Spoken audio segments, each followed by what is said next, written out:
আজকে আবার অনেক দিন পর তোমাদের সাথে শেয়ার করতে চলে এসেছি আমার একটা নতুন রেসিপিটার নাম হচ্ছে রসমালাই। তবে এই রসমালাই বানানোর জন্য কোনো ছানা আমি ব্যবহার করিনি। দোকানে এই ধরনের যে 10 টাকা দামের গুঁড়ো দুধগুলো কিনতে পাওয়া যায়, সেই গুঁড়ো দুধ দিয়েই কিন্তু আমি এই রসমালাইটা বানিয়েছি। আর বানাতে মাত্র 15 মিনিট সময় লেগেছে, মানে এতটাই চটজলদি হয়েছে এই রসমালাইটা বানাতে। আর পুরো পারফেক্ট কিন্তু দোকানে যেই ধরনের তোমরা রসমালাই খেয়ে থাকো, সেই রসমালাইগুলো কিন্তু বাড়িতেই তোমরা তৈরি করে ফেলতে পারবে। A to Z রেসিপিটা দেখো, স্কিপ করে দিও না, তাহলে কিন্তু এই ধরনের নরম তুলতুলে কিন্তু রসমালাই তোমরা তৈরি করতে পারবে না। তাই অবশ্যই বলবো পুরো রেসিপিটা তোমরা দেখে নিও। দেখো কতটা পারফেক্ট হয়েছে, ভিডিওতে সেটা দেখে বুঝতে পারছো তোমরা। চলো তাহলে শুরু করে দিই আজকে রেসিপিটা। এখানে আমি মোটামুটি 1 লিটারের মতো দুধ নিয়েছি। এটা হচ্ছে গরুর দুধ নিয়েছি, এর বদলে তোমরা কিন্তু মিল্ক পাউডারও ব্যবহার করতে পারো। এবার আমি বানিয়ে ফেলবো রসমালাইয়ের বলগুলো। তার জন্য কি করতে হবে, বাজারে যে এরকম 10 টাকা দামের প্যাকেটগুলো গুঁড়ো দুধের পাওয়া যায়, সেগুলো নিয়ে নিতে হবে। এখানে আমি মোটামুটি 3টে প্যাকেট নিয়েছি, কারণ আমি মোটামুটি মেজারমেন্টটা নেব আধা কাপের মতো। হাফ কাপ নিলে পরেই কিন্তু মোটামুটি আধা কিলোর মতো কিন্তু রসমালাই তোমরা তৈরি করে ফেলতে পারবে। এই হাফ কাপ আমি গুঁড়ো দুধটা একটা বাটির মধ্যে নিচ্ছি। এবার আমি এর মধ্যে দিয়ে দেব একটু বেকিং পাউডার। এটা নিয়েছি 1/4 টিস্পুন বেকিং পাউডার। একটু দিয়ে দেব ময়দা দিয়েছি 1 টিস্পুন।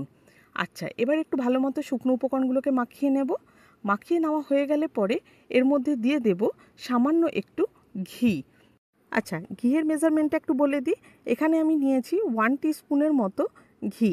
এই ঘিটা দিয়ে খুব ভালোভাবে একটু সময় ধরে এই মিশ্রণটার মধ্যে ময়াম দিয়ে নিতে হবে। ময়ামটা কিন্তু অবশ্যই দিতে হবে, স্কিপ করা কোনোভাবেই যাবে না। এবার আমি এর মধ্যে দিয়ে দেব ডিম। ডিমটা কতটা দেব, একটা গোটা ডিমকে আমি এখানে ফেটিয়ে নিয়েছি, দিয়ে সেখান থেকে হাফ পোর্শন আমি এই মিশ্রণটার মধ্যে দিয়ে একটা ডোয়ের মতো আমি মাখিয়ে নেব। যদি কেউ 1 কাপ গুঁড়ো দুধ নাও, তাহলে কিন্তু একটা গোটা ডিম দিতে হবে। ব্যাস, দেখো এখানে কিন্তু ডোটা আমার প্রায় রেডি হয়ে গেছে। আর দেখো হাতে একটুখানি চিটে চিটে আসছে, দেখেছো তোমরা, দেখতে পাচ্ছ তো। এবার আমি কি করব, এটাকে একটুখানি রেস্ট হতে দেব। কতক্ষণ, 10 মিনিটের জন্য। 10 মিনিট পরে আবার তোমাদের সাথে দেখা হবে। এটা ততক্ষণে রেস্ট হতে থাকুক, আমরা বানিয়ে নেব আরেকটা মিশ্রণ। এখানে আমি নিয়েছি রুম টেম্পারেচারে রাখা একটুখানি দুধ, মোটামুটি 1/4 কাপের মতো দুধ নিয়েছি তুলে। যেটা দুধটা ফুটেছে, গরম হয়েছে, সেখান থেকে নিয়ে আমি এটা রুম টেম্পারেচারে রেখেছি। এবার এটা আমি দিচ্ছি গুঁড়ো দুধ, আর দিয়ে দেব 1 টিস্পুনের মতো কর্নফ্লাওয়ার। গুঁড়ো দুধটা বলে দিই, এখানে মোটামুটি 2 টেবিল স্পুনের মতো আমি গুঁড়ো দুধ দিয়েছি, আর এখানে কর্নফ্লাওয়ার দিয়েছি 1 টিস্পুনের মতো। আচ্ছা, এবার আমি মিশ্রণটাকে খুব ভালোভাবে এটাকে গুলে নেব। খুব বেশি গরম দুধে কখনোই কিন্তু এই মিশ্রণটা তৈরি করবে না, তাহলে কিন্তু লাম্পস থেকে যাবে। তার জন্য সবসময় চেষ্টা করি আমি এরকম রুম টেম্পারেচারে রেখেই মিশ্রণটা তৈরি করার, এতে করে কোনোভাবে লাম্পস থাকে না। অন্যদিকে দুধ ফুটে প্রায় অর্ধেক হয়ে গেছে। এই অবস্থায় আমি দিয়ে দেব চিনিটা। চিনিটা আমি মোটামুটি দিয়েছি এখানে হাফ কাপের মতো। একটু তোমরা মাঝে কখনো টেস্ট করে দেখে নেবে মিষ্টিটা ঠিক আছে কিনা। এবার আমি দিয়ে দেব এর মধ্যে, কালারটা যেন একেবারে পারফেক্ট আমার রসমালাইয়ের আসে, তার জন্য এর মধ্যে দিয়ে দিচ্ছি কেশর। কেশরের পরিবর্তে কেউ যদি ভাবো ফুড কালার ব্যবহার করবে, তাও করতে পারো।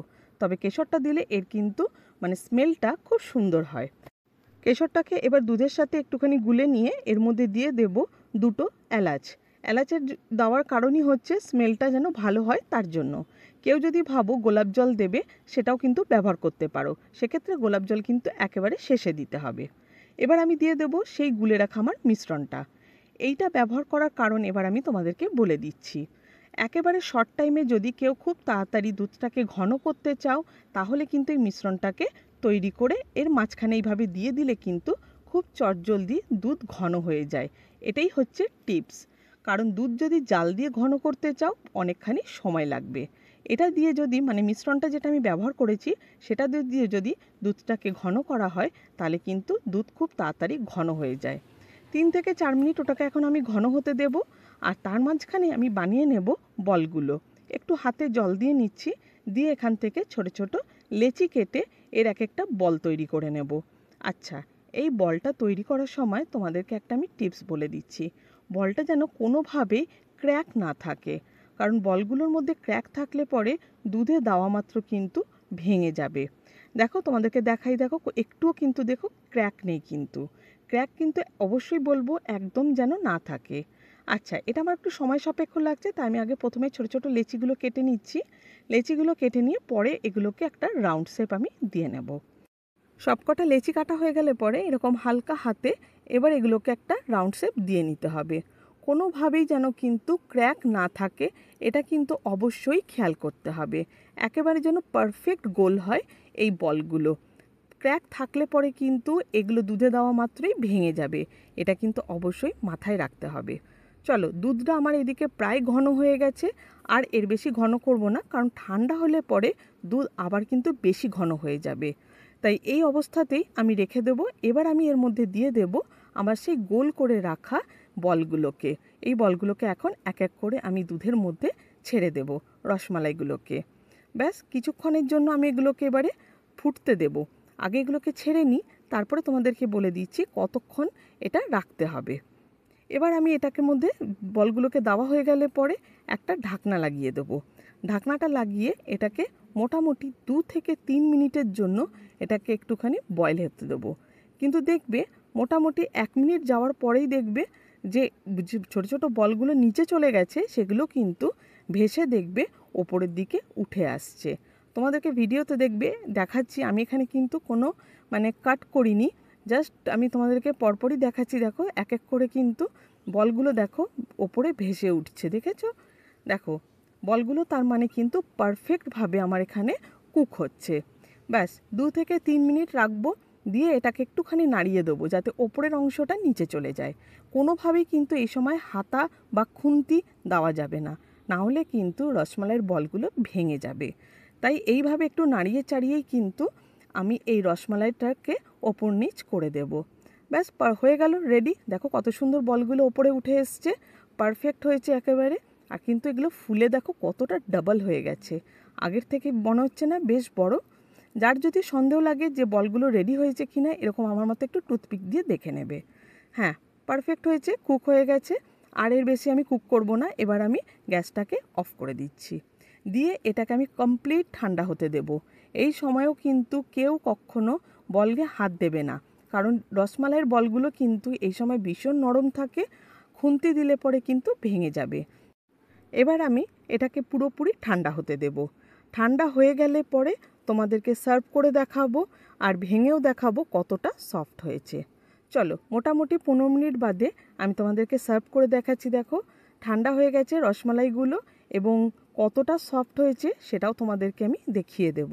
তবে তার আগে আমি একটু বলে দিই, এখানে আমি একটুখানি পেস্তা, তারপরে হচ্ছে যেই আমাদের কেশর ছিল সেগুলো সব কিছু দিয়ে একটু ডেকোরেটিং করে নিয়েছি, দিয়ে আমি এটাকে সার্ভ করেছি। আচ্ছা, এবার আমি তোমাদেরকে একটুখানি দেখিয়ে দিচ্ছি। দেখো কতটা পারফেক্ট হয়েছে, কি সুন্দর কালারটাও এসছে। চলো, ব্যাস রেডি হয়ে গেল।